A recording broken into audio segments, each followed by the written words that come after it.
जुले और नमस्कार साथियों। पिछले 2-3 दिनों से मेरी ऊर्जा कम होती जा रही है और कब तक बोल पाऊँ कुछ पता नहीं है, इसलिए सोचा कि आज मैं अपनी गुहार सीधे देश के प्रधानमंत्री श्री नरेंद्र मोदी जी से ही लगाऊं और आपसे विनती है कि इस वीडियो को उन तक पहुंचाएं शेयर करके। मेरे प्रिय प्रधानमंत्री श्री नरेंद्र मोदी जी, आज मेरे अनशन का यानी कि पानी और नमक पर ये 16वां दिन का अंत है और यहाँ पर मेरे साथ दिन में 1000 से 2000 लोग और रात में 100 से 300 लोग खुले आकाश में सोते हैं इस अनशन में। और तापमान अभी कोई -4 डिग्री है और रात में -10 से -15 तक चला जाता है। हम यहाँ पर आपकी सरकार से ये गुहार लगाने के लिए बैठे हैं कि वो अपने वचन अनुसार लद्दाख के पर्यावरण, लद्दाख के स्थानीय जनजातियों को संविधान के अनुच्छेद 6वें में संरक्षित करें। यूँ तो शायद आपको मालूम हो कि मैं पिछले 4 सालों से आपसे समय समय पर गुहार लगाता आया हूँ इसी संरक्षण के बारे में। मैं आज आपको एक ब्यौरा देना चाहूँगा।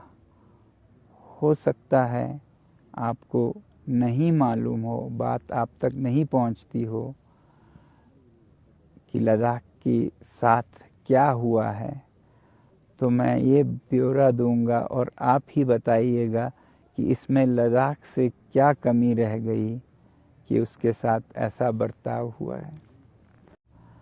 सबसे पहले तो मैं आपको ये बताना चाहूँगा कि मैं आपका बहुत बड़ा प्रशंसक रहा हूँ, जो अच्छे काम आपने किए हैं। जैसे लद्दाख को आपने केंद्र शासित प्रदेश की घोषणा की, जिसके लिए हर लद्दाखी कृतज्ञ है। और दूसरा, एक पर्यावरण के विषय में काम करने वाले के तरह से कहूँगा कि आपके जो अच्छे काम है पर्यावरण के लिए, वो बहुत ही अच्छे हैं। उनका मैं बहुत ही बड़ा प्रशंसक और समर्थक हूँ। यहाँ पर जन प्रदर्शन हो रहे हैं, विरोध हो रहे हैं, अनशन हो रहा है, मगर फिर भी हमने एक यहाँ बैनर लगाया है जो आपके अच्छे काम है। जैसे मुझे बहुत अच्छा लगता है आपका मिशन लाइफ, दुनिया के लोगों को सादगी भरा जीवन बिताने का जो आपने आह्वान किया है। जो अच्छे काम हैं उन्हें मैं कभी भी अच्छा ही कहूँगा। जो कमी रह जाए तो वो मैं कमी बताना चाहूँगा ताकि आप इससे भी अच्छा करें। तो मैं आपको ये ब्यौरा प्रस्तुत करना चाहता था जिससे कि आप समझें कैसा कहानी है लद्दाख की।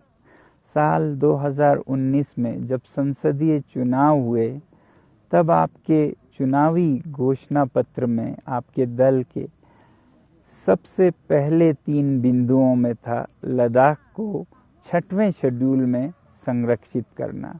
ये हमारी तो उम्मीद थी, मगर आपके दल की वचन थी और इसी वचन के बल पर लद्दाख के लोगों ने भारी बहुमत से आपके सांसद को जिताया।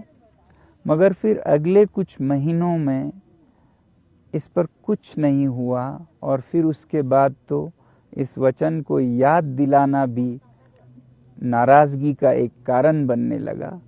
तो लोग मायूस होते गए और 1-1.5 साल के बाद 2020 के अगस्त तक आते आते लोग इतने मायूस थे कि उन्होंने अगला चुनाव, जो कि स्थानीय हिल काउंसिल के थे, उसको बहिष्कार करने का फैसला किया।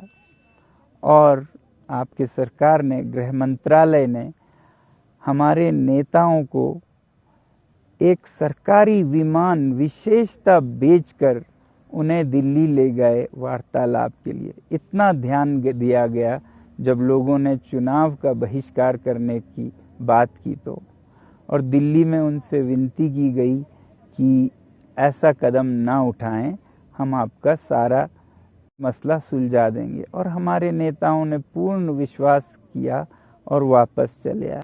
और वापस आकर लद्दाख के नेताओं ने समझौते के अनुसार भाजपा के प्रतिनिधियों को भारी बहुमत से स्थानीय काउंसिल के चुनाव में जिताया और उन्हीं की फिर सरकार भी बनी।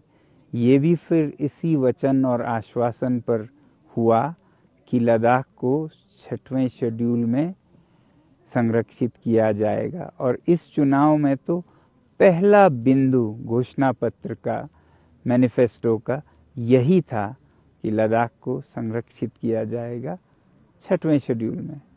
मगर फिर चुनाव जीतने के बाद इस पर कोई पहल नहीं हुई, कोई बात नहीं हुई। उल्टे इसका, इस वचन का, इस घोषणा पत्र का याद दिलाने पर भी नेता नाराज होने लगे। इस तरह से 2021 और 22 में लगभग 5 मीटिंग्स हुए केंद्र सरकार के साथ, मगर नतीजा कुछ भी नहीं निकला। और फिर 2023 में फिर जाकर कोई 2 साल बाद 19 जून को एक मीटिंग हुई, जिसमें ज़्यादा फैसला नहीं हुआ, बल्कि ये कि अगली मीटिंग दिसंबर के 4 को होगी। और जब दिसंबर के 4 को लद्दाख के नेता फिर दिल्ली गए, अब की मीटिंग्स में कोई जहाज नहीं भेजा गया, बल्कि टिकट तक नहीं दी गई, वो अपने खर्चे से गए। और फिर दिल्ली में 14 नेता यहाँ से जाते हैं अपना सारा समय देके, और मीटिंग में कहा जाता है आप अपनी मांगें लिखित में देंगे। अब मांगे तो लिखित में पहले से दी जा चुकी थी। अगर विस्तार चाहिए होता तो वो कह सकते थे विस्तार में लिखित लेके आइए, तो मीटिंग जल्दी चलता। मगर टालम टोल ऐसा कि मीटिंग में सिर्फ ये कहा गया कि आप लिखित में दीजिए। अब फिर उस पे हफ्तों बल्कि महीने बीत गए और फिर जनवरी में लिखित में दिया गया। फिर अगली मीटिंग फरवरी 19 को बुलाई गई। फिर यहाँ से कोई 14 नेता दिल्ली गए। तब ये कहा गया कि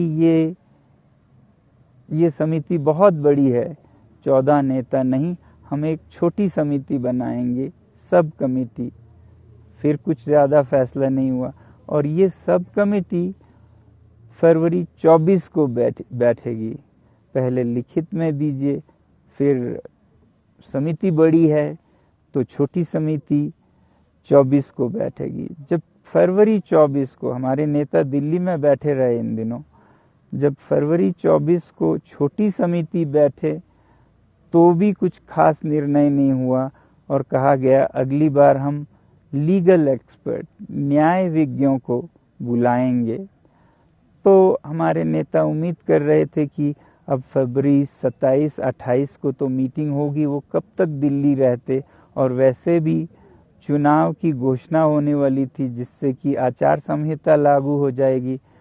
मगर फिर भी अगली मीटिंग 27, 28, 29 को भी नहीं रखा गया, बल्कि और देर से मार्च 4 को रखा गया। और मार्च 4 के मीटिंग में अंततः साफ साफ ये कह दिया गया कि आपको हम न 6 शेड्यूल का संरक्षण दे सकते हैं और ना ही जो दूसरी मांग है लद्दाख में भी लोकतंत्र की बहाली हो, जैसे जम्मू कश्मीर में हो रहा है। इस समय लद्दाख में कोई लोकतांत्रिक मंच नहीं है, ये सीधे अधिकारियों द्वारा चलाया जाता है, उपराज्यपाल के द्वारा, तो वो भी नहीं देंगे। और यहीं मीटिंग्स ख़त्म हो गए जब उन्होंने ये साफ साफ कर दिया। तो आप ही बताइए हम क्या कर सकते थे। हमारे पास एक ही रास्ता था, आंदोलन का, और इसीलिए मार्च 4 के बाद मार्च 6 से हम यहाँ पर अनशन पर हैं, भूखे हैं, -15 के ठंड में हैं, ताकि आप तक ये आवाज़ पहुँच पाए। और हमारी उम्मीद अभी भी है कि आप ये सुनेंगे और इस पर फैसला करेंगे। बहुत बहुत धन्यवाद। नमस्कार।